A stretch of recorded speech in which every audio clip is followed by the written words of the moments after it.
بنی اسرائیل میں ایک نہایت ہی حسین و جمیل عابد رہتا تھا جو کھجور کے پتوں کی ٹوکریاں بنا کر فروخت کیا کرتا تھا۔ ایک دن وہ چند ٹوکریاں اٹھائے بادشاہ کے محل کے سامنے سے گزرا۔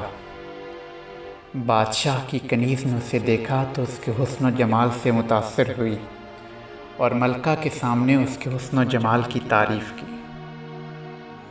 ملکہ نے کنیز سے کہا کہ کسی بہانے سے عابد کو میرے پاس لاؤ۔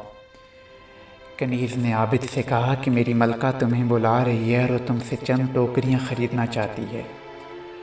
عابد محل میں داخل ہوا تو ملکہ نے محل کے تمام دروازے بند کر دیے اور اس سے فعل حرام کی خواہش کا اظہار کیا۔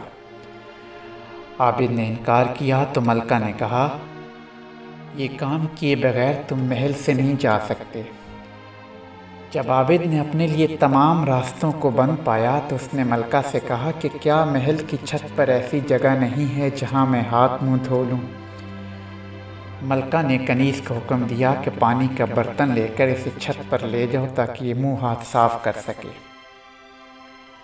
عابد چھت پر پہنچا تو اپنے آپ سے کہنے لگا، اے نفس، کئی سال کی عبادت آج ایک بے مقصد فعل کی نظر ہو رہا ہے، لہذا تو میرا کہا مان اور اس فعل حرام سے اپنے آپ کو بچا لے۔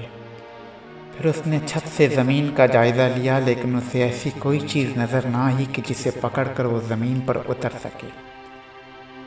پھر عابد نے ایک فیصلہ کیا اور اپنے آپ کو محل کی چھت سے گرا دیا۔ اللہ نے جبرائیل امین علیہ السلام کو حکم دیا کہ میرے بندے نے میری نافرمانی سے بچنے کے لیے محل کی چھت سے چھلانگ لگائی ہے، لہذا اے جبرائیل اسے اپنے پروں پر تھام لو، اسے چوٹ نہیں لگنی چاہیے۔ جبرائیل امین نے اسے فضا میں ہی اپنے پروں پر اٹھایا اور آرام سے زمین پر اتار دیا۔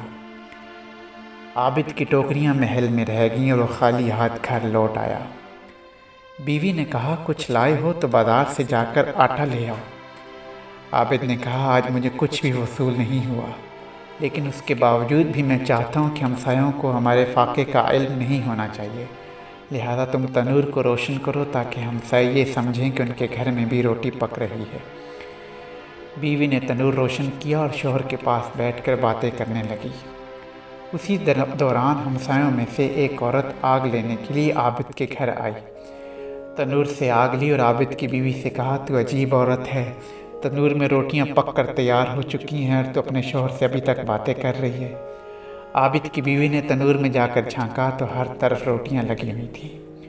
عورت نے روٹیاں اتاری، اللہ کا شکر ادا کیا اور اپنے شوہر سے کہا، تو خدا کا پسندیدہ شخص ہے، اپنے خدا سے دعا مانگو کہ ہمیں دولت مند بنا دے۔ عابد نے کہا، اس کی ضرورت نہیں ہے، ہمارے لیے یہی زندگی بہتر ہے۔ امید کرتا ہوں آپ کو ہماری آج کی یہ ویڈیو بھی اچھی لگی ہوگی۔ بہت جلد ایک اور ویڈیو لے کر حاضر ہوں گا۔